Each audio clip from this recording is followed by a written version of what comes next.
Makasih teman-teman, tepuk tangan Sampai untuk ketemu saya. di belakang. Iya, Yuk, terima kasih. Ayo. Bisa jalan? Bisa. Om, bisa. Sehat. Aku tuh gak sesakit Sehat itu. ya. Anda jalannya kok pelan-pelan Masih gini awal sih? ya, kan ini harus masih sakit ya, Fit? Masih dikit. Ayo, pelan-pelan, Fit.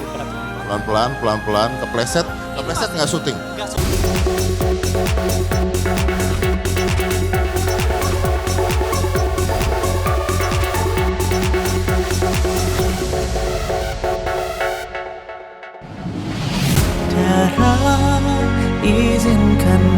Pemirsa, Vidi Aldiano terlihat semakin kecil, bahkan mulai terlihat lemah, namun ia tetap menjalaninya dengan penuh syukur. Itu sebabnya ia terlihat tampil maksimal dan profesional di acara televisi belum lama ini. Vidi mengatur dirinya dengan cara duduk dan berdiri layaknya penampil sempurna. Hanya saja ia tak mampu berdiri lama, Deddy Corbuzier yang menemaninya memapahnya sambil bercanda ria. Menyaksikan keakraban itu, warganet terharu dan tak henti mendoakan Vidi Aldiano. Udah sakit ya lari-lari, astagfirullahaladzim. Skandal, gini loh, maksud gue tuh menyelamatkan Anda, karena tadi saya dengar Anda nyanyi, ada suara burung, ada suara Makasih teman-teman, tepuk tangan Sampai untuk saya. ketemu di belakang. Iya, Yuk, terima kasih. Ayo. Bisa jalan? Bisa. Om, sehat. Aku tuh gak sesakit Sehat itu. ya. Anda jalannya kok pelan-pelan Masih gini awal sih? ya, kan ini harus masih sakit ya, Fit? Masih dikit. Ayo, pelan-pelan, Fit. Pelan-pelan. Kepleset nggak syuting. Gak sulit.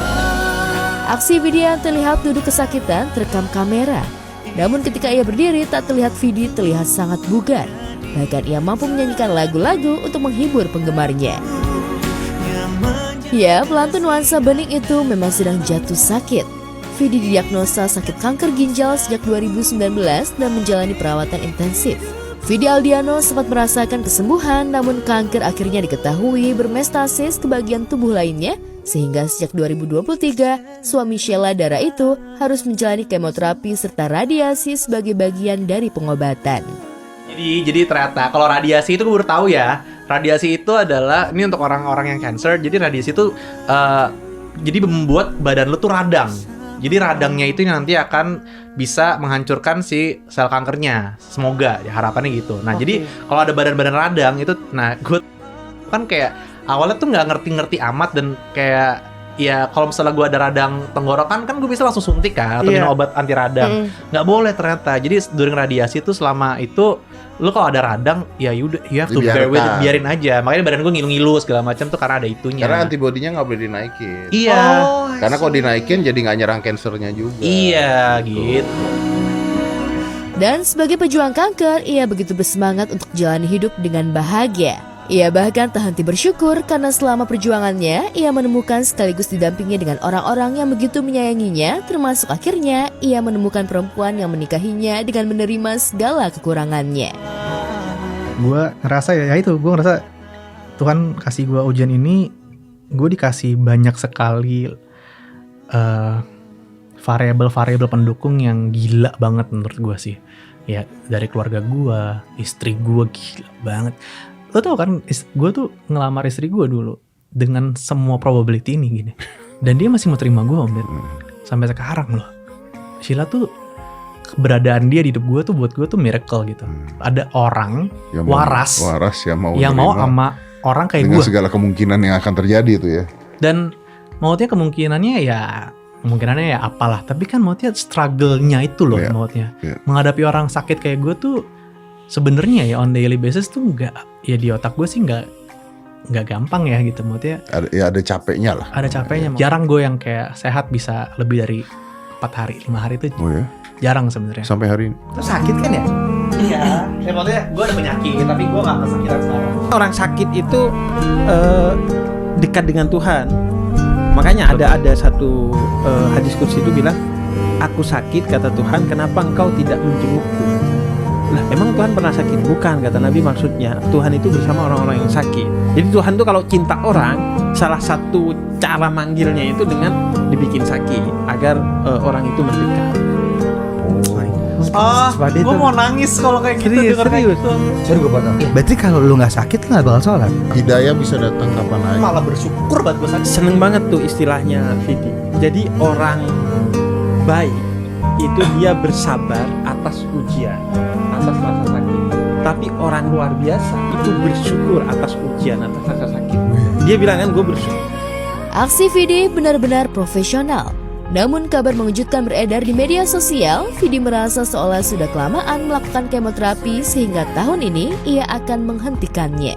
Jika benar kabar tersebut, lantas apa yang akan terjadi pada Vidi?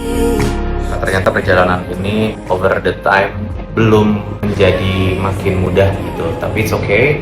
Aku rasa aku selalu percaya Tuhan kasih aku cobaan, itu pasti sesuatu yang aku bisa lewati gitu insya Allah.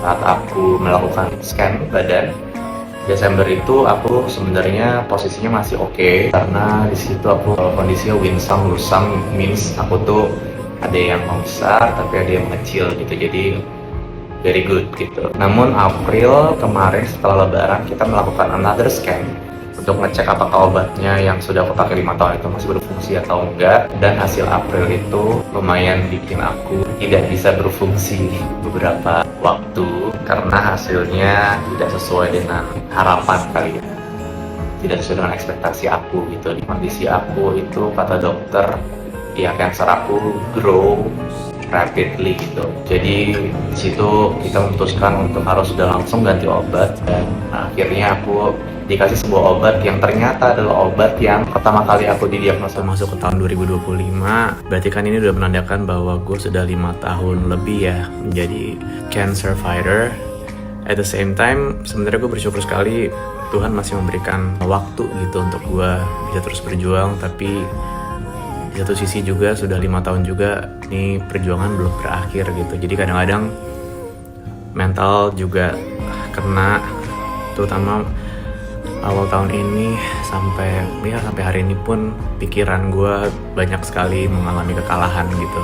2025 ini ada kemungkinan gue juga udah harus stop kemo gue karena it's been too long, dan kalaupun gue lanjutkan mungkin akan ada side effects yang lebih parah di badan gue. Jadi itu salah satu yang bikin gue kepikiran juga, terlalu banyak what if yang muncul di kepala gue. Dan penyakit gue ini kalau misalnya stresnya itu tinggi, inflamasinya pun tinggi, jadi agak lumayan bingung hidup nggak ada stres gimana ya guys gitu. Si Vidi ini masih mencari cara untuk terus bisa memanage stres, dan walaupun dari awal tahun ini rasanya nggak tahu ya sampai kapan gue bisa terus ada di dunia ini, tapi gue tahu what I wanna do is to make other people happy through my art. Dari apapun yang kalian lihat dari gue gitu, entah itu dari musik gue, entah itu dari personal gue, ataupun dari podcast gue, apapun itu. Vidi Aldiano tetap menjalani hari-harinya dengan sejumlah kegiatan. Ia sepertinya merasa sehat ketika berada di antara pekerjaan. Hebatnya, walau sakit, ia tetap ramah, bahkan tetap tersenyum pada penggemar yang ditemuinya. Banyak mendapatkan cinta dan obat pada sore hari ini dari teman-teman yang nonton pada sore ini. Setiap kali gue manggung, setiap kali gue ketemu orang-orang random di manapun gue lagi jalan, dan mereka mendoakan gue, support gue, dan ini kayak kalau manggung nyanyi bareng gue, itu benar-benar menjadi sebuah obat. Hari ini aja tadi gue lemes, ini sekarang gue bener kayak rasanya tuh nggak ada masalah hidup gue kayak rasanya baik-baik aja.